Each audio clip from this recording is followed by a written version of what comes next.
എല്ലാവർക്കും നമ്മുടെ പുതിയൊരു വ്ളോഗിലേക്ക് വീണ്ടും സ്വാഗതം. ഇന്ന് വെള്ളിയാഴ്ചയാണ്. പണ്ടൊക്കെ നമ്മൾ വെള്ളിയാഴ്ച വെജിറ്റബിൾസ് മാത്രം കഴിച്ചിരുന്നതായിരുന്നു. പക്ഷേ ഇപ്പോൾ കുട്ടികളൊക്കെ വലുതായൊക്കെ കഴിഞ്ഞപ്പോൾ അവർക്ക് അതിനോട് വലിയ അത് യോജിക്കാൻ പറ്റുന്നില്ല. അങ്ങനെ വെള്ളിയാഴ്ച ദിവസം എന്ന് പറയുന്നത് ഇപ്പോൾ സാധാരണ ദിവസം പോലെ തന്നെ ആയിട്ടുണ്ട്. അതുകൊണ്ട് തന്നെ മീനെല്ലാം മേടിച്ചിട്ടുണ്ട്. അപ്പോൾ മീൻ 8 മണിയായപ്പോൾ തന്നെ കിട്ടിയിട്ടുണ്ട് കേട്ടോ. മീൻ വന്നിരുന്നിട്ട് എനിക്ക് വെട്ടാൻ സാധിച്ചില്ലെന്നുള്ളതാണ് സത്യം. രാവിലെ തന്നെ ഷാജി വേഗം കൊണ്ടുവന്ന് തന്നു. പെട്ടെന്ന് നമുക്ക് വെട്ടിക്കറിയൊക്കെ ആക്കാമല്ല, ഈ ചൂട് സമയത്ത് കിച്ചണിൽ നിന്നൊക്കെ വേഗം ഇറങ്ങാമല്ല എന്നൊക്കെ വിചാരിച്ചു. പക്ഷേ ഇന്ന് നമ്മൾക്ക് റിച്ചാൻ്റെ വിവാഹമായി ബന്ധപ്പെട്ടിട്ടുള്ള കുറച്ച് ഡിസ്കഷന് വേണ്ടിയിട്ടൊക്കെ ആളുകൾ വരും. അപ്പോൾ അവർ നേരത്തെ തന്നെ വരുമെന്ന് പറഞ്ഞിട്ടുണ്ട്. അതായത് ഒരു 8 മണി 8:30-ക്കുള്ളിലെത്തും. കാരണം അവർക്ക് വേറെ വർക്കുണ്ട്. ആ വർക്ക് തുടങ്ങാൻ പോകുന്നതിന് മുമ്പ് ഇവിടെ വന്ന് ഡിസ്കഷൻ കഴിഞ്ഞിട്ട് വേണം അവർക്ക് പോകാൻ വേണ്ടിയിട്ട്. അപ്പോൾ ഞാൻ വേഗം തന്നെ കുളിച്ച് ഡ്രസ്സ് മാറി നിന്നതാണ്. അപ്പോൾ ബ്രേക്ക്ഫാസ്റ്റ് ഉണ്ടാക്കാനുള്ള നേരമൊന്നും സത്യം പറഞ്ഞാൽ കിട്ടിയില്ല. എനിക്ക് വീഡിയോ വർക്കുണ്ട്. അപ്പോൾ രാത്രി തന്നെ വീഡിയോൻ്റെ എഡിറ്റിംഗ് എല്ലാം ചെയ്തിട്ടുണ്ട്. അത് വെള്ളിയാഴ്ച നമ്മൾ വീഡിയോ ഇട്ടല്ല. അപ്പോൾ രാവിലെ ഒന്ന് വോയിസ് ഓവറാണ് കൊടുത്തിട്ടുണ്ടായിരുന്നത്. അത് കഴിഞ്ഞ് വേഗം വന്നിട്ട് ഒരു ബുൾസയും ബ്രെഡും കൂടി അങ്ങോട്ട് ആക്കിയിട്ട് ബ്രേക്ക്ഫാസ്റ്റ് പപ്പക്ക് അങ്ങോട്ട് കൊടുക്കാമെന്ന് വെച്ച്. അപ്പോൾ ഇത് ചെയ്തുകൊണ്ടിരിക്കുമ്പോൾ തന്നെ അവരെത്തിക്കഴിഞ്ഞിട്ടാണ്. പിന്നെ ഞാനിത് ഉണ്ടാക്കിയിട്ട് അവിടെ വെച്ചെന്ന് മാത്രം, കഴിക്കാനൊന്നും സാധിച്ചില്ല. പിന്നെ വന്ന ആളുകൾ അതിൻ്റെ ഡിസ്കഷനൊക്കെ കഴിഞ്ഞിട്ട് ഏകദേശം ഒരു 10 മണിയൊക്കെ കഴിഞ്ഞിട്ടുണ്ടെന്ന് തോന്നുന്നുണ്ട് അവർ പോയപ്പോൾ. പിന്നെ ഇതെല്ലാം ചെയ്യിക്കുന്നത് സ്നേഹയാണ് കേട്ടോ. സ്നേഹയുടെ ഹസ്ബൻഡിനൊന്ന് കണ്ടായിരുന്നില്ല, റോണിഷ് ഇവൻറ്റ് മാനേജ്മെൻറ്റ് ചെയ്തിരുന്ന ആളാണ് നമ്മളുടെ നാട്ടിൽ. അതിനുശേഷം ഇപ്പോൾ ഒമാനിലാണ് ചെയ്തുകൊണ്ടിരിക്കുന്നത്. അപ്പോൾ റോണിഷ് അവിടെ ഇരുന്നിട്ട് തന്നെയും ഇവിടെയുള്ള ആളുകളെ കൊണ്ട് ചെയ്യിക്കുന്നുണ്ട്. അപ്പോൾ അതിന് ഇപ്പം നാട്ടിൽ സ്നേഹയല്ലേ ഉള്ളത്, റോണിഷുണ്ടെങ്കിൽ റോണിഷ് വരും. അപ്പോൾ സ്നേഹയാണ് ആളെ കൊണ്ടുവരുന്നതും എല്ലാം. അപ്പോൾ ഇന്ന് 1-ാം തീയതി ആയിരുന്നു നമ്മുടെ ലേബർ ഡേ ആയിരുന്നു. അപ്പോൾ അതുകൊണ്ട് അവൾക്ക് വർക്കില്ല. അങ്ങനെ അവൾ കൂടെ വന്നിട്ടുണ്ടായിരുന്നു.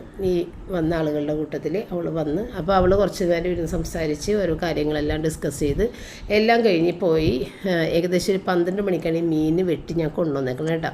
ചെറിയ കരിമീനും ചാളയാണ് കിട്ടിയേക്കണത്. അപ്പോൾ ഞാൻ വിചാരിച്ച് ചെറിയ കരിമീൻ തിളപ്പിച്ചെടുക്കാം. അപ്പോൾ തന്നപ്പോൾ തന്നെ ഷാജിൻ്റെ അടുത്ത് പറഞ്ഞിട്ടുണ്ടായിരുന്നു വിനാഗിരിട്ട് തിളപ്പിക്കുന്നത് നല്ല ടേസ്റ്റാണിത് എന്ന്.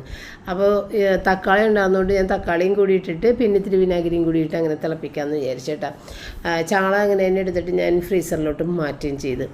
അപ്പോൾ ഇതുപോലെ നമ്മുടെ ജോലികൾ ലേറ്റായി പോയി ഇങ്ങനെ ഭയങ്കര തിരക്ക് പിടിച്ച് എങ്ങനെയെങ്കിലും ഒന്ന് ചെയ്ത് ഭക്ഷണം കൊടുക്കണമല്ലോ എന്നൊക്കെ വിചാരിച്ചിട്ട് അങ്ങനെയൊക്കെ ചെയ്യുന്ന ദിവസം എൻ്റെ അന്നത്തെ ദിവസം തന്നെ ആകെ ഒരു പാളിപ്പോയ പോലെ എനിക്ക് തോന്നാറുണ്ട്. അപ്പോൾ ഇന്നങ്ങനെ പാളിപ്പോയൊരു ദിവസമാണ്. പക്ഷേ നമ്മൾക്ക് അത്യാവശ്യമുള്ള കാര്യത്തിന് വേണ്ടിയിട്ടാണ് നമ്മൾ ടൈം സ്പെൻഡ് ചെയ്തത്. ചില സമയത്ത് അങ്ങനെയല്ല, അനാവശ്യമായി ആരെങ്കിലും വന്ന് സംസാരിച്ച് ഒരു ആവശ്യം ഉണ്ടാവില്ല, വെറുതെ അവരുടെ കുറേ കാര്യങ്ങൾ നമ്മളുടെ അടുത്ത് പറഞ്ഞ് നമ്മളെ പിടിച്ചു നിർത്തി സംസാരിച്ച് കുറേ മണിക്കൂറുകൾ വേസ്റ്റ് ചെയ്യുന്ന ചില ആളുകളുണ്ട്.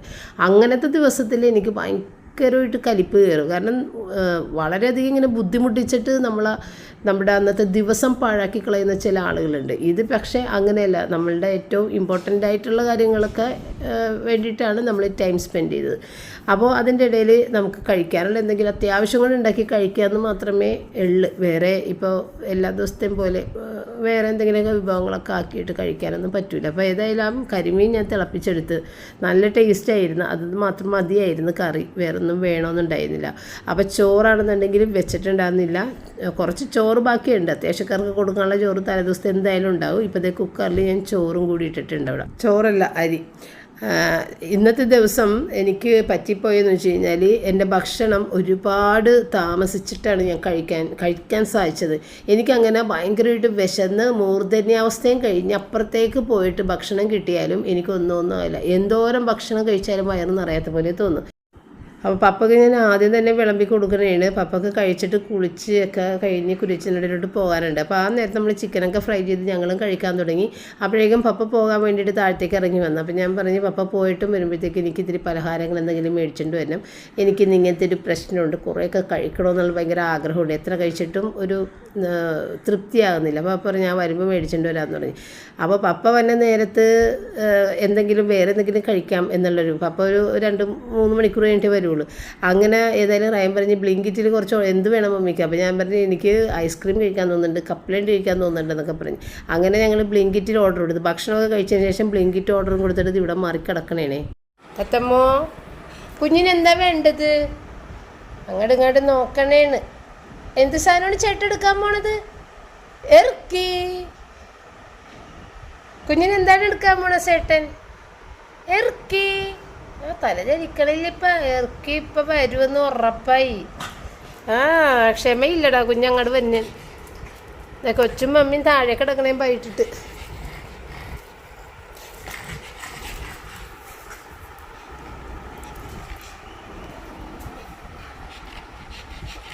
ഇരുട്ട കുഞ്ഞ് ചിക്കൻ തിന്നു കഴിഞ്ഞ്. അതാണ് ഇനി വിഷമിപ്പിക്കല്ലടാ.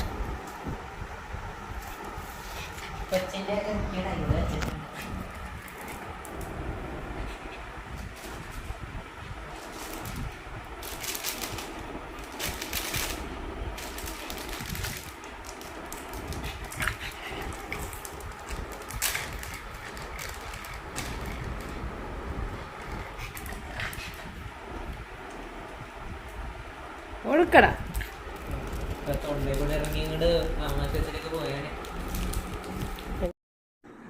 അങ്ങനെ കപ്പലണ്ടി ഐസ്ക്രീമും മേടിക്കാൻ വേണ്ടിയിട്ട് വേറെയും കുറേ സാധനങ്ങളൊക്കെ കൂടെ മേടിച്ച് പൈസ തികക്കണമല്ല 250 മുകളിൽ. അപ്പോൾ അതെ ഈ ഒരു എണ്ണ ഇവിടെ ഒരു പാക്കറ്റ് പൊട്ടിക്കാത്തുണ്ട്. അത് ഓർക്കാതെ ഒരു പാക്കറ്റ് എണ്ണയും കൂടി ഓർഡർ ചെയ്ത്. അപ്പോൾ ഒരു മസാല കപ്പലണ്ടി പിന്നെ അതേ രണ്ട് ഐസ്ക്രീമേ മേടിച്ചോളൂ കേട്ടോ. കൂടുതൽ വേണ്ടാന്ന് പറഞ്ഞാൽ എനിക്ക് അത് മൊത്തത്തിൽ ഞാൻ കഴിക്കും. അപ്പോൾ എനിക്ക് റൈന ഓരോന്ന് കഴിക്കാം. അതൊന്നും കൂടി തണുക്കട്ടെ എന്ന് വിചാരിച്ചിട്ട് അങ്ങോട്ട് എടുത്ത് വെച്ചാണ്. കാരണം അവരിവിടെ എത്തുന്ന സമയത്ത് കുറച്ചൊന്നും മെൽറ്റ് ആയിട്ടുണ്ടാവും. പിന്നെ അതേ 2 പാക്കറ്റ് പാൽ കൂടി ഏതായാലും മേടിച്ച് പപ്പ വരുമ്പോഴത്തേക്ക് ഒരു പാൽ ചായക്ക് ഇട്ട് കൊടുക്കാമെന്ന് വിചാരിച്ച്. പലഹാരം കൂടി ഉണ്ടല്ലോ. അപ്പോൾ അത് ഇതാണ് പപ്പ കൊണ്ടുവന്നിട്ട്. അപ്പോൾ എനിക്ക് പരിപ്പ് കൂടെ വേണമെന്ന് പറഞ്ഞിട്ടുണ്ടായിരുന്നു. അപ്പോൾ അവിടെ ആകെ 2 പരിപ്പ് കൂടെ ഉണ്ടായിരുന്നുള്ളൂ. അത് പപ്പ മേടിച്ചിട്ടുണ്ട്. ബാക്കി സവാള ഒരു പിന്നെന്താണ് സവാള വട അല്ലേ, ബജിയും വട അങ്ങനെ എന്തോ ആ സാധനങ്ങളൊക്കെയാണ് കൊണ്ടുവന്നത്. അതും ഞാൻ കഴിച്ച് ചായയൊക്കെ കുടിച്ച് ഏകദേശം ഒന്ന് സമാധാനമായി. അന്നത്തെ ദിവസം അത്രേ ഉണ്ടാകുന്നുള്ളൂ കാര്യം. അന്നത്തെ ദിവസം എനിക്ക് ഓർക്കാൻ വയ്യ. അങ്ങനെ ഞാൻ വിശന്ന് തളർന്നൊരു ദിവസമായിരുന്നു അത് കഴിഞ്ഞ് അന്ന് അത്രയേ ഉണ്ടായിരുന്നുള്ളൂ. ഈ ഒരു 6 മിനിറ്റത്തെ വീഡിയോയെ ഉള്ളു ആ ഒരു ദിവസത്തെ. ഇത് ശനിയാഴ്ച കാലത്താണ് കേട്ടോ. ശനിയാഴ്ച കാലത്ത് ഞാൻ പപ്പനെ വിട്ടിട്ട് 1 കിലോ ബീഫ് മേടിച്ചിട്ടുണ്ടായിരുന്നു. അത് കട്ട് ചെയ്തിട്ടാണ് പുള്ളി തന്നിട്ടുണ്ടായിരുന്നത്. അങ്ങനെ വിന്താലിന് പറ്റിയ ബീഫെന്ന് ഞാൻ പറഞ്ഞപ്പോൾ വിന്താലിന് പറ്റിയ കഷ്ണം കട്ട് ചെയ്തിട്ടാണ്. നെയ്യിടലെന്ന് പറഞ്ഞ സ്ഥിതിക്ക് പുള്ളി നെയ്യേ ഇട്ടില്ല. അതുകൊണ്ട് ഒട്ടും തന്നെ നെയ്യില്ലാതെ എനിക്ക് ഒട്ടും തൃപ്തിയുമായില്ല. അധികം നെയ്യ് ഇടാതെ ഇരിക്കണം എന്നാണ് നമ്മൾ ഉദ്ദേശിക്കുന്നത്. പക്ഷേ നെയ്യ് വേണ്ട എന്ന് പറയുമ്പോൾ ഒട്ടും തന്നെ നെയ്യിടത്തില്ല. അങ്ങനെ ഒരു രസമില്ല ആ ഒരു ഇറച്ചി. സംഗതി ഇറച്ചി നല്ലതാണെങ്കിലും നെയ്യില്ലെങ്കിൽ കൊള്ളില്ല എന്നുള്ളത് എനിക്കും മനസ്സിലായി. അപ്പോൾ ഇന്ന് ഞാൻ ഗോതമ്പ് തേങ്ങയും കൂടി ചേർത്തുള്ള ഒരു ദോശയാണ് രാവിലെ ഉണ്ടാക്കുന്നത്. ഇന്നിപ്പോൾ വീഡിയോ ഒന്നും ഇടാത്ത ദിവസമാണല്ലോ. അപ്പം നമുക്ക് ഇത്തിരി സമയമുണ്ട് രാവിലെ ഓരോ കാര്യങ്ങൾ ചെയ്യാൻ. പിന്നെ ഇത്രയും ഉരുളക്കിഴങ്ങ് കുറച്ച് ദിവസമായിട്ട് അതങ്ങനെ കിടക്കണേണ്. അപ്പോൾ അതൊന്ന് പീൽ ചെയ്ത് അതും കൂടി ഇട്ട് പിന്നെ ആകെപ്പാടെ 2-3 സവാള മാത്രമേ ബാക്കിയുള്ളൂ. അതും കൂടിയിട്ടൊന്ന് ക്ലീൻ ചെയ്ത് അങ്ങോട്ട് വെക്കാം. ഇപ്പോൾ ആവശ്യത്തിന് എടുത്തിട്ട് ബാക്കി വെക്കാമെന്ന് വിചാരിച്ച്. അപ്പോൾ അത് ചെയ്ത് അപ്പോൾ ഈ ഒരു ഉരുളക്കിഴങ്ങ് മാത്രമായിട്ട് കറി വെച്ചാലൊന്നും ആകില്ല ഈ നമ്മുടെ ഗോതമ്പ് ദോശയ്ക്ക് വേണ്ടിയിട്ട്. അപ്പം ഞാൻ വിചാരിച്ച് ഇത്തിരി പരിപ്പും ഉരുളക്കിഴങ്ങും കൂടി ചേർത്ത് വെക്കാം. അത് എനിക്ക് നല്ല ഇഷ്ടമാണ് കേട്ടോ. നല്ല ടേസ്റ്റായത്. അങ്ങനെ പരിപ്പും ഉരുളക്കിഴങ്ങും പിന്നെ ഇത്തിരി ഉപ്പും കൂടി ചേർത്തിട്ടത് വേവിക്കാൻ വെച്ച് ഇത്തിരി സവാളയും എല്ലാം അരിഞ്ഞൊക്കെ ഇട്ട് അതിനകത്ത്. അപ്പോൾ നല്ല ഒരു ടേസ്റ്റാണ്. ഇത്തിരി കടുക് കൂടി പൊട്ടിച്ച് താളിച്ച് കഴിഞ്ഞാൽ ടേസ്റ്റ് ഒന്നുകൂടി വ്യത്യാസപ്പെട്ട് നല്ല ടേസ്റ്റായിട്ട് കിട്ടും. അപ്പോൾ അങ്ങനെ അതാണ് ഇന്ന് ബ്രേക്ക്ഫാസ്റ്റായിട്ട് ചെയ്തത്. പിന്നെ ബീഫ് കട്ട് ചെയ്ത് കൊണ്ടുവന്നുകൊണ്ട് കട്ട് ചെയ്യണ്ട എന്ന് വിചാരിക്കേണ്ട, എനിക്ക് പറ്റാറില്ല. അവരുടെ കട്ടിങ് നമുക്ക് പറ്റാത്ത രീതിയിൽ. അതുകൊണ്ട് ഞാൻ ബീഫ് കട്ട് ചെയ്യാതെ മേടിക്കണം. പക്ഷേ ഇന്ന് പുള്ളി കട്ട് ചെയ്ത് തന്നുകൊണ്ട് തന്നെ എനിക്കതിനകത്തുള്ള പാടമൊന്നും മാറ്റാനും പറ്റിയില്ല. പിന്നെയും ഇരുന്നിട്ട് അത് ചെറുതായിട്ട് കട്ട് ചെയ്തെടുക്കേണ്ടി വന്നു. വിന്താലുവിന് നമ്മൾ ഓരോ ആവശ്യങ്ങൾക്കൊക്കെ പോകുമ്പോൾ വലിയൊരു പീസായിട്ടൊരു കൂടെ നമുക്ക് തരണത്. കാരണം അവർക്കൊരു പീസ് എന്നുള്ള കണക്ക് വരാൻ വേണ്ടിയിട്ടാണ് അങ്ങനെ കട്ട് ചെയ്യുന്നത്. ഒരാൾക്കൊരു പീസ് എന്നുള്ള കണക്ക് എത്ര പീസ് ഉണ്ടെന്നൊക്കെ അങ്ങനെ നോക്കാൻ വേണ്ടിയിട്ട്. പക്ഷേ നമ്മളുടെ വീട്ടിലങ്ങനെ വലിയ പീസായിട്ട് ഇട്ട് കഴിഞ്ഞാൽ ശരിയാവില്ല. അതുകൊണ്ട് അത് വീണ്ടും ഞാൻ കട്ട് ചെയ്ത് ചെറുതാക്കി കഴുകി വൃത്തിയാക്കി കൊണ്ടുവന്ന് വെച്ചിട്ടുണ്ട്. പിന്നെ നമ്മുടെ ഉരുളക്കിഴങ്ങിൻ്റെയും പരിപ്പിനെ കറി താളിക്കാനായിട്ടും അവിടെ അത് സവാളയൊക്കെ മൂപ്പിക്കാനായിട്ട് അതും വെച്ചിട്ടുണ്ട്. അപ്പോൾ ഏതായാലും ഇന്ന് വിന്താല് വെക്കാം. അതിനോടൊപ്പം തന്നെ ക്യാബേജ് തോരനും മോരുചാറും വെക്കാം. റയൻ്റെ ഏറ്റവും ഫേവററ്റ് ആയിട്ടുള്ളതാണ്. അപ്പം ഞാനൊരു ക്യാബേജ് കൂടിയിട്ട് മേടിച്ചുകൊണ്ട് വരാൻ പറഞ്ഞിട്ടുണ്ടായിരുന്നു. അപ്പോൾ പപ്പ ഇന്ന് ബീഫ് മേടിക്കാൻ പോയത് 1 കിലോ ബീഫ് മാത്രം മതി എനിക്ക്. പിന്നെയാണെന്നുണ്ടെങ്കിൽ പുള്ളി കൊണ്ടുവരുമ്പോൾ കുറേ താമസിക്കും. അപ്പോൾ വീണ്ടും നമ്മൾ ലേറ്റായിട്ട് കിച്ചണിൽ നിന്ന് ഇറങ്ങാൻ പറ്റുള്ളൂ. അപ്പോൾ പപ്പയാണെന്നുണ്ടെങ്കിൽ രാവിലെ തന്നെ പോയി മേടിച്ച് സാധനം ഇങ്ങോട്ട് കൊണ്ടുവന്ന് കഴിഞ്ഞാൽ നമുക്ക് വേഗം തന്നെ വെക്കാം. ഇപ്പോൾ ഏകദേശം ഒരു 8 മണി പോലും ആയിട്ടില്ല, പണികളൊക്കെ ഏകദേശം എൻ്റെ തീർന്ന് കഴിഞ്ഞ്. അപ്പോൾ ഈ ബീഫ് ഇപ്പോൾ വില കൂടിയിട്ടുണ്ട് കേട്ടോ. നമുക്ക് 360 രൂപയായിരുന്നു ഇത്രയും നാളും, 360. ഇപ്പം അത് 400ലേക്ക് 40 രൂപ കൂടിയിട്ടുണ്ട്. ഈസ്റ്ററിന് കൂടിയതാണ് കേട്ടത്. നമ്മൾ ഈസ്റ്ററിന് ബീഫ് മേടിച്ചിട്ടുണ്ടാകുന്നില്ല, അതിന് മുൻപ് തന്നെ മേടിച്ചതിൻ്റെ ബാക്കി ഉണ്ടായതുകൊണ്ട് നമ്മൾ ഈസ്റ്ററിന് ബീഫ് മേടിക്കാഞ്ഞുകൊണ്ട് വില കൂടിയത് അറിഞ്ഞ് വേറെ ആളുകൾ പറഞ്ഞ് ഇങ്ങനെ ബീഫിന് വില കൂടിയിട്ടാണ് നമ്മുടെ ഇവിടെ 400 രൂപയെന്നൊക്കെ പറഞ്ഞ്, എങ്കിലും ഞങ്ങൾ ഇപ്പോഴാണ് മേടിക്കണത്. അങ്ങനെ 1 കിലോ ബീഫും മേടിച്ച്, അതും പിന്നെ കടുക് പൊട്ടിച്ച് താളിച്ചാണ് കേട്ടോ ഇതെടുത്തത്. നല്ല ടേസ്റ്റാണ് ഈ സംഭവം, എനിക്ക് ഭയങ്കര ഇഷ്ടമാണ്. ഉരുളക്കിഴങ്ങും പരിപ്പും കൂടി. അപ്പോൾ അപ്പക്കുള്ളത് അങ്ങോട്ട് വിളമ്പി കൊടുത്തിട്ട് ബാക്കി ആ കുക്കറിൽ നിന്ന് ഇങ്ങോട്ട് മാറ്റിയിട്ട് കുക്കർ കഴുകി എടുത്തിട്ടുണ്ട്. നമ്മുടെ റൂബി കുഞ്ഞിന് ഇത്തിരി ബീഫ് അതിനകത്തിട്ട് വേവിച്ച് കൊടുക്കാമെന്ന് വിചാരിച്ചിട്ട്. അപ്പോൾ റൂബി കുഞ്ഞിനുള്ള ബീഫ് ആദ്യം മഞ്ഞൾപ്പൊടി ഇട്ടിട്ട് അത് വേവിക്കാൻ വെച്ച്. പിന്നെ ഞാൻ വിചാരിച്ചതായാലും കുക്കറിൽ താളിച്ചിട്ട് അങ്ങോട്ട് വെക്കാം. പച്ചക്കെല്ലാം കൂടി പുരട്ടി വെക്കുന്നതാണ് എനിക്കിഷ്ടം. എങ്കിലും റയന് എപ്പോഴും ഈ വെളുത്തുള്ളി ഇഞ്ചിയൊക്കെ അരച്ചിട്ട് വെക്കുന്നത് ഇഷ്ടമാണ്. അതുകൊണ്ട് മിക്സിയിൽ അരക്കാമെന്ന് വിചാരിച്ചു. അപ്പോൾ ഇതിൻ്റെ ഇടയിൽ അങ്ങോട്ടും ഇങ്ങോട്ടും ഒക്കെ ഓരോ പണികൾ ചെയ്താണ് നടക്കുന്നത്. അതുകൊണ്ടാണ് ഇത് ഇടയ്ക്ക് അവിടെ വെച്ചിട്ട് പോകുന്നത്. അപ്പോൾ നമ്മൾ വെളുത്തുള്ളി, ഇഞ്ചിയും, ഗരം മസാല, മുളക് പൊടി കുറച്ചധികം, അതായത് കാശ്മീരി ചില്ലി പൗഡർ, പിന്നെ കുറച്ച് മഞ്ഞൾപ്പൊടി വളരെ കുറച്ച് മതി. ഇത്രയും ഇട്ടിട്ട് കടുക് ചിലവരിടും, ഞാൻ ഇടാറില്ല അങ്ങനെ. എന്നിട്ട് ഉപ്പും കൂടി ചേർത്ത് വിനാഗിരിയിലാണ് അരച്ചെടുക്കുന്നത് കേട്ടോ. വിനാഗിരിയിൽ അരച്ചെടുത്ത് കഴിഞ്ഞാൽ പിന്നെ കയ്പ്പ് രസം ഉണ്ടാവില്ലെന്നൊക്കെ പറയണേക്കാം. നമ്മൾ വെള്ളമാണ് ഇട്ട് അരക്കണമെന്നുണ്ടെങ്കിൽ വിനാഗിരിയും വെള്ളവും കൂടി ആകുമ്പോഴത്തേക്കും കയ്പ്പ് രസം വരുമെന്നൊക്കെ പറഞ്ഞേക്കാം. എനിക്ക് അതിനെക്കുറിച്ച് വലിയ പിടുത്തമില്ല കേട്ടോ. വിനാഗിരി മുക്കിയിട്ടാണ് പണ്ട് എപ്പോഴും വിനാഗിരി തളിച്ചാണ് കല്ലേൽ വെച്ചാണെങ്കിൽ അമ്മയൊക്കെ അരച്ച് കാണുന്നത്. വിനാഗിരി അല്ലാതെ വെള്ളം തളിച്ചിട്ടല്ല അരക്കണം, വിനാഗിരി തളിച്ചിട്ടാണ് വിന്താലൂക്ക് അരക്കണം കണ്ടേക്കണം. അപ്പോഴാണ് അവർ പറഞ്ഞത് ഇത് വെള്ളം ചേർത്ത് കഴിയുമ്പോഴത്തേക്കും കയ്പ്പ് വരും വിനാഗിരിയും വെള്ളവും കൂടി എന്നൊക്കെ. അതിൻ്റെ എന്താണ് സംഭവം എന്ന് എനിക്കിതുവരെ അറിയില്ല. ഏതായാലും വിനാഗിരി ഒഴിച്ച് തന്നെ അരച്ചിട്ടുണ്ട്. എന്നിട്ട് ആദ്യം ആ അരപ്പ് മാത്രം നല്ല രീതിയിലൊന്ന് മൂപ്പിച്ചിട്ട് സവാളയും പച്ചമുളകും മാത്രം, ഇഞ്ചിയും വെളുത്തുള്ളി നമ്മൾ അരച്ചതല്ലേ, അപ്പോൾ സവാളയും പച്ചമുളകും മാത്രം ഇട്ടിട്ട് ചെറുതായിട്ടൊന്ന് വഴറ്റിയിട്ട് ഈ ബീഫും കൂടി ഇട്ടിട്ട് നന്നായിട്ട് പുരട്ടിയിട്ട് അങ്ങോട്ട് മൂടി വെച്ച് വേവിക്കണം കേട്ടോ. നമ്മുടെ ഇഷ്ടത്തിനൊക്കെ ചെയ്യാം. എനിക്ക് പക്ഷേ പച്ചക്കെല്ലാം കൂടി ഇങ്ങനെ പുരട്ടിയിട്ട് വെക്കുമ്പോഴും നല്ല കളറും ഉണ്ടാവും. ഇതിപ്പോൾ നമ്മളിങ്ങനെ മൊരിയിച്ചെടുക്കുമ്പോൾ കളറൊക്കെ മാറും. നല്ലൊരു റെഡ് കളറായിരിക്കില്ല, ഒരു കാപ്പി കളർ പോലെ കയറി വരും ആ കളർ. മറ്റേതങ്ങനെയല്ല, നല്ല റെഡ് കളറിലായിരിക്കുള്ളൂ കറി ഇരിക്കണം. അങ്ങനെ ഒരു വ്യത്യാസമുണ്ട്. പിന്നെ അതിന് ശേഷം നമുക്ക് മോര് ചാറിന് വേണ്ടിയിട്ടും പിന്നെ ക്യാബേജ് തോരന് വേണ്ടിയിട്ടും രണ്ടും ഒന്ന് മിക്സിയിലൊന്ന്, ക്യാബേജ് തോരന് വേണ്ടിയിട്ടുള്ളതൊന്ന് മിക്സിയിൽ ഒതുക്കാതെ ഒന്ന് വിചാരിച്ച് അതിനകത്തേക്ക് ഇന്നിപ്പോൾ ചെറിയ ജീരകം ഇട്ടിട്ടാണ് വെക്കുന്നത്. അത് മടുക്കുമ്പോൾ ഞാൻ പെരുംജീരകം ഇട്ടിട്ട് തോരൻ വെക്കും. അങ്ങനെയാണ്. തോരനിൽ പെരുംജീരകവും ഇടാം, ചെറിയ ജീരകവും ഇടാം. രണ്ടും നല്ല ടേസ്റ്റാണ്. ഡിഫറെൻ്റ് ആയിട്ടുള്ള നല്ല 2 ടേസ്റ്റുകളാണ്. അപ്പോൾ ഇന്ന് ചെറിയ ജീരകം തന്നെ ഇട്ടത്, കാരണം നമ്മുടെ ചാറിലും ചെറിയ ജീരകമല്ലേ, അപ്പോൾ അരക്കുമ്പോഴത്തേക്കും ഇനി ചാറിൻ്റെ ഇതിനകത്തേക്ക് പെരുംജീരകത്തിൻ്റെ ടേസ്റ്റ് ആവണ്ട എന്ന് വിചാരിച്ച് 2ലും ചെറിയ ജീരകം ഇട്ട്. അപ്പോൾ ഇത് ചാറിന് വേണ്ടിയിട്ടാണ്. പച്ചമുളകും ഇത് ചെറിയ ജീരകത്തിൻ്റെ പൊടിയും മഞ്ഞൾപ്പൊടിയും അത്രയും ചേർത്തിട്ടാണ് അരക്കുന്നത്. ഇത്തിരി വെളുത്തുള്ളി. ഇപ്പോൾ തോരന് വേണ്ടിയിട്ടും ഒരേ സാധനങ്ങൾ തന്നെ ചേർത്തിട്ടാണ് അതൊന്ന് ചതച്ചെടുക്കും, ഇതൊന്ന് അരച്ചെടുക്കും, അത്രയേ ഉള്ളൂ. അങ്ങനെ ഈ അരപ്പ് നമ്മൾ ചാറൂടുന്ന പാത്രത്തിലേക്ക് ഒഴിച്ച് വെച്ചിട്ട് ആവശ്യത്തിനുള്ള വെള്ളവും ആ ജാറൊക്കെ കഴുകിയെടുത്തിട്ട് അതൊന്ന് തിളപ്പിക്കാനും വെച്ചിട്ടാണ്. അത് തിളച്ച് വരാൻ നേരത്ത് നമ്മുടെ തൈരൊന്ന് ബീറ്റ് ചെയ്തിട്ട് അങ്ങ് ഇട്ട് കൊടുത്തിട്ടുണ്ടെങ്കിൽ പരിപാടി കഴിഞ്ഞ് താളിച്ചും കൂടി ഇട്ടാൽ മതി. അപ്പോഴേക്കും കുക്കർ വിസിലൊക്കെ അടിച്ച് തീയൊക്കെ കുറച്ച് വെച്ചിട്ടുണ്ട്. അപ്പം ഞാനാണെങ്കിൽ ബീഫ് നല്ല രീതിക്ക് വേകട്ടെ എന്ന് വിചാരിച്ചിട്ട് കുറച്ചധികം നേരം ഇട്ട്, പക്ഷേ ബീഫ് വളരെ നല്ല രീതിയിൽ വെന്ത് പോയി.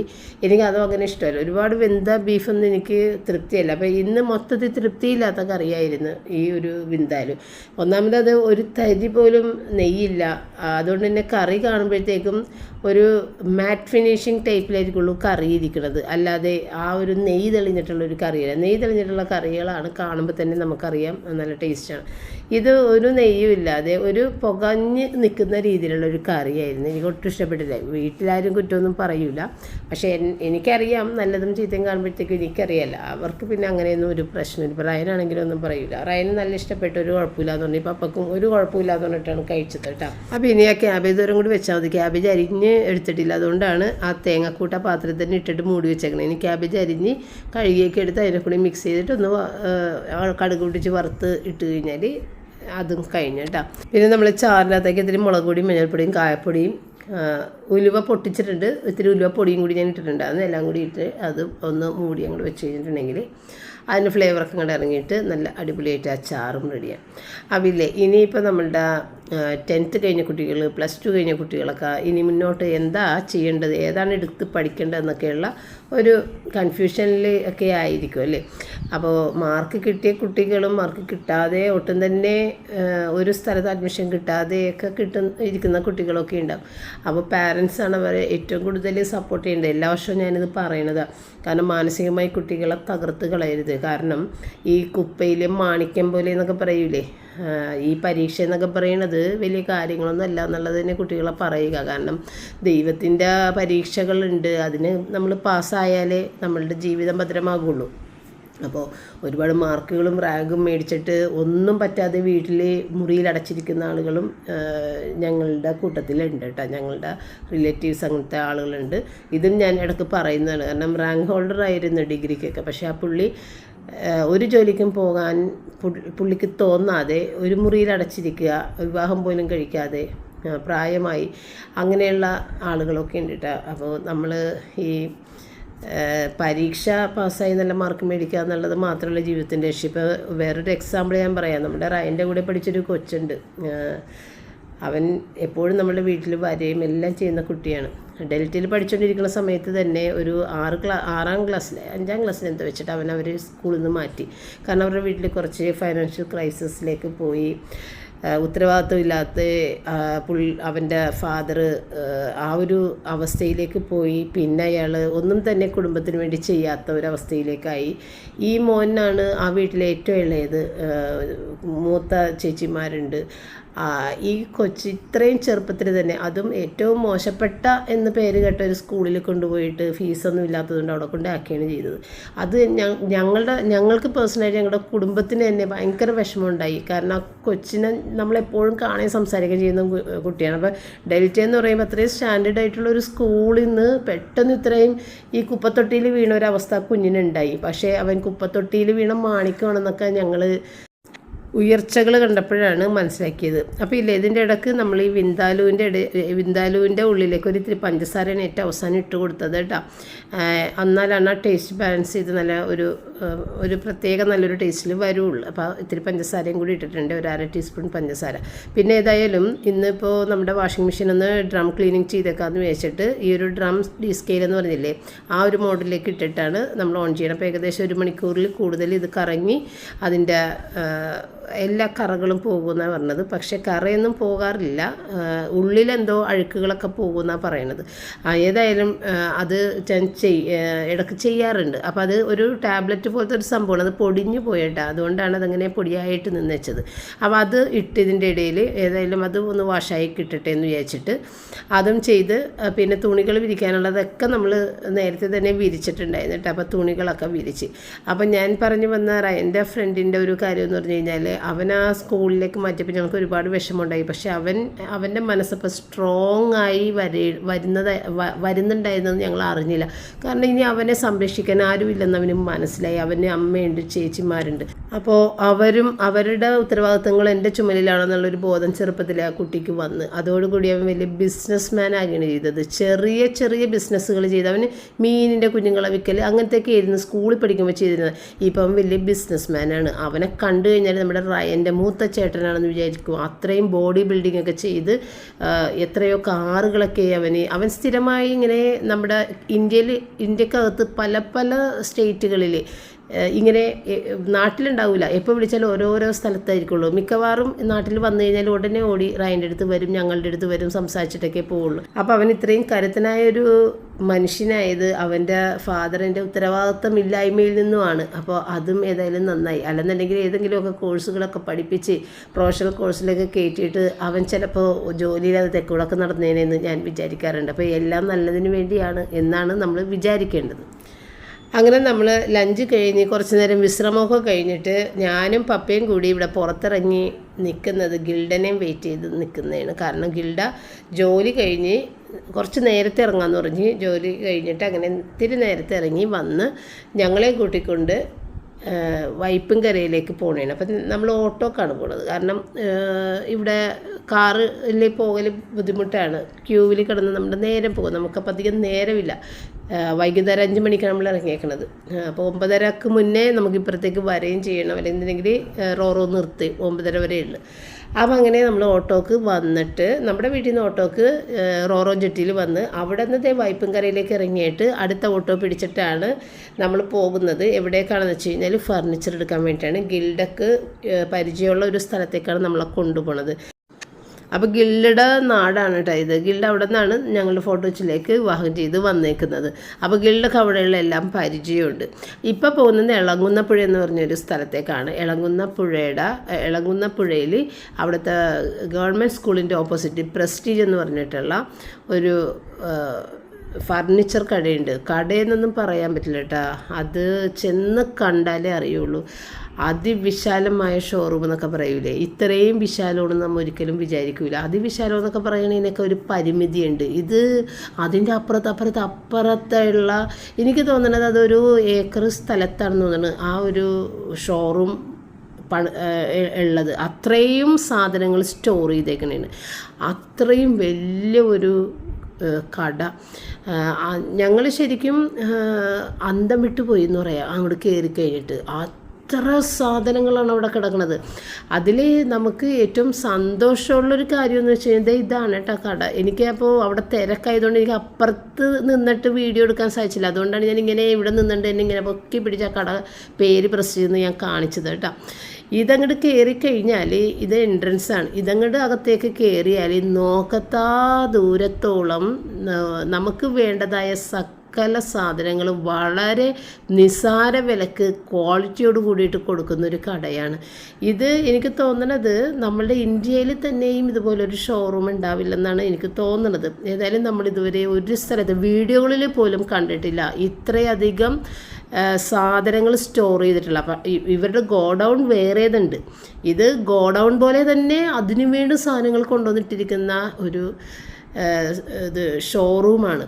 ഇവിടെ വന്നു കഴിഞ്ഞാൽ നമ്മൾ പെട്ടെന്ന് പോകൂല. കാരണം നമുക്ക് എന്തോ ഒരു കാഴ്ച ബംഗ്ലാവിലൊക്കെ നമ്മൾ കാഴ്ചയും കണ്ട് നടക്കൂലേ എന്ന് പറഞ്ഞൊരവസ്ഥയാണ് ഇങ്ങോട്ട് പോയിട്ടുണ്ടെങ്കിൽ. ഇത് നോക്കത്താ ദൂരത്ത് ഇങ്ങനെ പരന്ന് കിടക്കുന്ന ഒരു ഷോറൂം. അത് എനിക്ക് പറയാൻ പറ്റണില്ല. ഇതുവരെ കാണാത്തൊരു സംഭവം. എനിക്കത് എങ്ങനെ നിങ്ങളെ പറഞ്ഞ് മനസ്സിലാക്കണമെന്നറിയില്ല. അപ്പോൾ ഇത് അറിയാവുന്ന ആളുകളും ഇത് കാണുന്നുണ്ടാകും. ഈ സോഫയും ഇതൊക്കെ ആയിരക്കണക്കാണ് കിടക്കുന്നത്, 1ഉം 2ഉം അല്ല കിടക്കുന്നത്. അപ്പം ഞങ്ങൾ റിച്ചാന് വേണ്ടിയിട്ട് നമുക്ക് ഒരു കിങ് സൈസ് കട്ടിലും അതിൻ്റെ കിടക്ക, പില്ലോ കവറ്, പില്ലോ, പിന്നെ ഒരു സൈഡ് ടേബിള്, പിന്നെന്താണ് ഷൂ റാക്ക്, പിന്നെ തുണി ഉണക്കാനുള്ള ഡ്രയർ, നമ്മൾ മുറ്റത്ത് വെച്ചിട്ടൊക്കെ ഇങ്ങനെ ഉണക്കണ സ്റ്റാൻഡില്ലേ അത്, പിന്നെ ഇവർക്ക് തുണി മാറിയിടാനുള്ള ഒരു സ്റ്റാൻഡ്, അങ്ങനത്തെയൊക്കെ കുറച്ച് സാധനങ്ങൾ എടുക്കാനാണ് വന്നത്. അപ്പം നമ്മൾക്ക് ഇങ്ങോട്ട് വരുമ്പോൾ ഒരു ബഡ്ജറ്റ് ഇട്ടിട്ടായിരിക്കുള്ളൂ നമ്മൾ വരിക, ഇത്രയും ആകും എന്നുള്ളത്.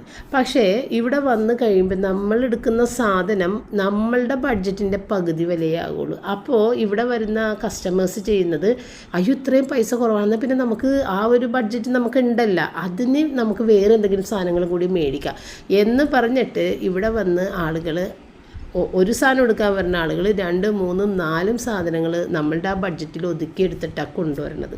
അപ്പോൾ അങ്ങനെയുള്ള ഒരു സ്ഥലമാണിത്. ഇപ്പോൾ കുറച്ച് മാസങ്ങൾക്ക് മുമ്പ് ഗിൽഡയുടെ വീട്ടിൽ ഹൗസ് വാമിങ്ങിന് ഞാൻ റയനും കൂടി പോയ വീഡിയോ ഇട്ടിട്ടുണ്ടായിരുന്നില്ലേ? അന്ന് ഗിൽഡയുടെ വീട്ടിൽ ഇവിടെ നിന്നായിരുന്നു ഫർണിച്ചറുകളെല്ലാം എടുത്തിട്ടുണ്ടായിരുന്നത്. അത് കണ്ടിട്ട് ഗിൽഡയുടെ ഒരുപാട് ഫ്രണ്ട്സാണ് ഇവിടെ വന്നിട്ട് ഫർണിച്ചറുകൾ എടുത്തിട്ട് പോയി. എനിക്ക് പറയാൻ വാക്കുകളില്ല, എനിക്ക് എന്തൊക്കെ പറയണമെന്നറിയില്ല. ആ ഒരു അവസ്ഥയിലുള്ള ഒരു ഷോറൂമാണിത്. അതിൻ്റെ ഓണേഴ്സ് ആണെന്നുണ്ടെങ്കിലും വളരെ ലളിത ജീവിതം നയിക്കുന്ന ആളുകൾ. അതുകൊണ്ട് തന്നെയാണ് അവർക്ക് ഇത്രയും ചീപ്പായിട്ട് കൊടുക്കാൻ സാധിക്കുന്നത്. അവർ യാതൊരു ആർഭാടങ്ങളും കാണിക്കാതെ ആ ലാഭം കൂടി നമ്മൾക്കാണ് അവർ തരുന്നതെന്ന് എനിക്ക് തോന്നി. അതുകൊണ്ടാണ് ഇതൊക്കെ ഇത്രയും ചീപ്പായിട്ട്. ഇപ്പം നമ്മൾ ഒരു സാധനം ഇങ്ങനെ കണ്ട് ഇഷ്ടപ്പെട്ട്, അപ്പം നമ്മുടെ മനസ്സിൽ അതിന് ഇത്രയും രൂപയൊക്കെ ആകും എന്ന് നമ്മളൊരു കണക്ക് കൂട്ടിയിട്ടല്ലേ ആ സാധനം നോക്കുക. അങ്ങനെ നോക്കുന്ന സാധനം ഇപ്പോൾ ഒരു 50,000 രൂപ ഉണ്ടാകും അതിന് വില എന്ന് നമുക്ക് കാഴ്ചപ്പാടിൽ തോന്നും. പക്ഷെ അത് നോക്കുമ്പോൾ അതിൻ്റെ വില 20,000 രൂപയായിരിക്കും. അപ്പോൾ നമ്മൾ എന്ത് ചെയ്യും? 30,000 രൂപക്ക് വേറെ 2-3 സാധനങ്ങളും കൂടി നമുക്ക് എടുത്തിട്ട് പോകാൻ സാധിക്കും. അപ്പം ഞങ്ങളവിടെ നിൽക്കുന്ന സമയത്ത് ഓർഡർ അനുസരിച്ചുള്ള സാധനങ്ങൾ പല വലിയ ലോറികളിൽ കയറ്റി ഇങ്ങനെ വിട്ടുകൊണ്ടിരിക്കുന്നത് കാണാൻ സാധിച്ചേട്ടാ. അപ്പോൾ ഇത് ഷൂറാക്കി ഇതൊക്കെ നമ്മൾ എടുത്തിട്ടുണ്ട്. വളരെ ചീപ്പാണ് അതിൻ്റെയൊക്കെ വില. അപ്പോൾ ഈ ഓണറിൻ്റെ വൈഫാണ് കേട്ടത്, അതാണ് ബീന. അപ്പോൾ അങ്ങനെ ഞങ്ങൾ ഓരോ സാധനങ്ങൾ തന്നെ നോക്കിക്കൊണ്ടിരിക്കണം. പിന്നെ ഈ അലമാരികൾ ഒരുപാട്, പിന്നെ നമുക്ക് കസ്റ്റമൈസ് ചെയ്ത് തരണമെങ്കിൽ നമ്മളുടെ പാറ്റേൺ കൊടുത്താൽ മതി, കസ്റ്റമൈസ് ചെയ്ത് തരും. ഈ അലമാരികളാണെന്നുണ്ടെങ്കിലും ഒരു 25,000 രൂപ, മാക്സിമം പോയാൽ 30,000 രൂപ, ട്രിപ്പിൾ ഡോറും ഡബിൾ ഡോറും ഒക്കെ ഉണ്ട്. അത്രയും രൂപയെ വരുന്നുള്ളൂ. നല്ല മരങ്ങളുമാണ്, മോശം മരങ്ങൾ ഒന്നും തന്നെയില്ല എല്ലാം. പിന്നെ തേക്ക് ഈട്ടിയിലൊക്കെ വേണ്ടവർക്ക് അതിൽ ഉള്ളതുണ്ട്. അതും ഒരുപാട് വില വ്യത്യാസമൊന്നും വരുന്നില്ല. അപ്പോൾ അങ്ങനെ ഞങ്ങൾ അവിടെ കണ്ട സാധനങ്ങളെല്ലാം ഇങ്ങനെ നോക്കിയേട്ടാ, നോക്കി നമ്മൾക്ക് അവിടെ നിന്ന് പോരാൻ സാധിക്കാത്തൊരവസ്ഥ. എനിക്ക് സെറ്റിയൊക്കെ കണ്ടിട്ട് എനിക്ക് ഒരുപാട് ഇഷ്ടപ്പെട്ട്. അങ്ങനെ അതെല്ലാം കണ്ട് ഒത്തിരി ചീപ്പായിട്ട് ബെസ്റ്റായിട്ട് കിട്ടുന്ന ഒരു സ്ഥലമെന്നേ എനിക്ക് പറയാനുള്ളൂ. അപ്പോൾ ഞാനിതിൻ്റെ ഫോൺ നമ്പർ കൊടുക്കാം ഇതിനകത്ത്. ആർക്കെങ്കിലും വേണമെന്നുണ്ടെങ്കിൽ നിങ്ങൾ വിളിച്ച് ചോദിച്ചിട്ട് എവിടേക്കൊക്കെ ഇതിൻ്റെ ഡെലിവറി ഉണ്ട് എന്നുള്ളത് അറിയാമല്ല. അപ്പോൾ അതിന് വേണ്ടിയിട്ട് ഫോൺ നമ്പർ എന്തായാലും ഞാൻ കൊടുക്കും. അപ്പോൾ അവരാണെന്നുണ്ടെങ്കിലും എൻ്റെ വീഡിയോ കാണുന്നവരാണെന്ന് ഞാൻ അവിടെ ചെന്നപ്പോൾ എനിക്ക് അപ്പോഴൊന്നും അവർ പറഞ്ഞില്ല. നമ്മൾ പർച്ചേസിങ് എല്ലാം കഴിഞ്ഞ് ബില്ലടിക്കുന്ന സമയത്താണ് അവർ പറഞ്ഞത് അറിയാം എന്നുള്ളത്. സ്വപ്നയുടെ വീഡിയോ കാണാറുണ്ടെന്ന് പറഞ്ഞപ്പോൾ എനിക്ക് അതിലേറെ സന്തോഷം തോന്നി. പക്ഷെ നമ്മളവിടെ ചെന്നപ്പോഴൊന്നും അവർ പറഞ്ഞിട്ടുണ്ടാകുന്നില്ല. എന്നെ കണ്ടപ്പോൾ തന്നെ അവർക്ക് അറിയാൻ മനസ്സിലായി. പക്ഷേ 1-2 മണിക്കൂർ നമ്മളതിനകത്ത് ചുറ്റിക്കറങ്ങി നടന്ന് എല്ലാം കണ്ട് അവസാനം ബില്ലടിക്കാൻ വന്നപ്പോൾ മാത്രമാണ് അത് അവർ പറഞ്ഞത്. അപ്പോൾ എനിക്ക് ഭയങ്കര സന്തോഷം തോന്നി. അപ്പോൾ ഓണറിൻ്റെ പേര് മിലാദെന്നും വൈഫിൻ്റെ പേര് ബീനെന്നുമാണ്. അപ്പോൾ ആ ഒരു സിമ്പിളായിട്ടുള്ള അവരുടെ ജീവിതങ്ങളും അവരുടെ പെരുമാറ്റങ്ങളും കണ്ടതാണ് എനിക്ക് ഏറ്റവും കൂടുതൽ സന്തോഷം തോന്നിയത്. അപ്പോൾ നിങ്ങൾക്ക് ഇവിടെ തീർച്ചയായിട്ടും ഫർണിച്ചർ മേടിക്കാൻ നിൽക്കുന്ന ആൾക്കാർ ഇവിടെ നോക്കിയിട്ട് മാത്രമേ വേറെ സ്ഥലത്ത് പോകാൻ പാടുള്ളൂ എന്ന് ഞാൻ ഉറപ്പിച്ച് പറഞ്ഞു. ഉപയോഗിച്ചുകൊണ്ടിരിക്കുന്ന സമയത്ത് എന്തെങ്കിലും ഒരു പ്രശ്നം ഫർണിച്ചറിന് സംഭവിച്ചു കഴിഞ്ഞാൽ അവർ പെട്ടെന്ന് വന്നത് റിപ്പയർ ചെയ്ത് തരുകയും ചെയ്യും. ആ ഒരു ഉറപ്പ് എൻ്റെ അത്ഭുതം ഇതുവരെ മാറിയിട്ടില്ല. അപ്പോൾ ഗിൽഡ കൊണ്ടുപോകുന്നതിന് മുമ്പ് തന്നെ എൻ്റെ അടുത്ത് പറഞ്ഞ് ഇങ്ങനെ ഭയങ്കരമായിട്ട് വില കുറവും ഏറ്റവും നല്ല സാധനങ്ങൾ കൊടുക്കുന്ന ഒരു ഷോപ്പാണ്. അവരെ ഒരുപാട് ലാഭമൊന്നും എടുക്കാതെ ഒരുപാട് സെയിൽ നടക്കുന്ന ഒരു കടയാണെന്നൊക്കെ പറഞ്ഞിട്ടാണ്. വന്ന് കണ്ടപ്പോൾ ഞെട്ടിപ്പോയി സത്യത്തിൽ. ഏതായാലും ഞാൻ നമ്പർ കൊടുത്തേക്കാം, നിങ്ങൾക്ക് വിളിച്ച് ചോദിച്ചിട്ടൊക്കെ എന്താണെന്ന് വെച്ച് കഴിഞ്ഞാൽ ചെയ്യല ഡെലിവറി എവിടേക്കൊക്കെ ഉണ്ട് എന്നൊക്കെ ചോദിച്ചിട്ടൊക്കെ ചെയ്യാമല്ലോ.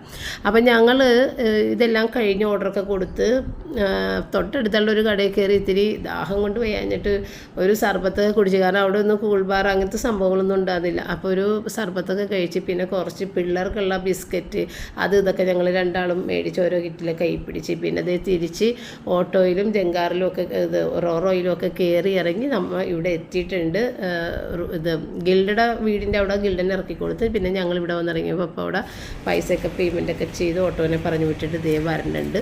അപ്പോൾ നമ്മൾ റൂബി കൊച്ച് റയനും വീട്ടിലുണ്ട്. റൂബി കൊച്ച് എന്നെ കാത്ത് ദേ നിൽക്കുന്നുണ്ട് ഇവിടെ.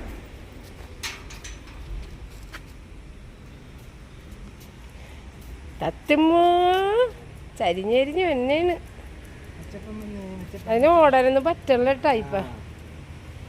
അമ്മിയുടെ മുത്തേ അമ്മിയുടെ മുത്തേ തത്തമ്മ കുഞ്ഞേ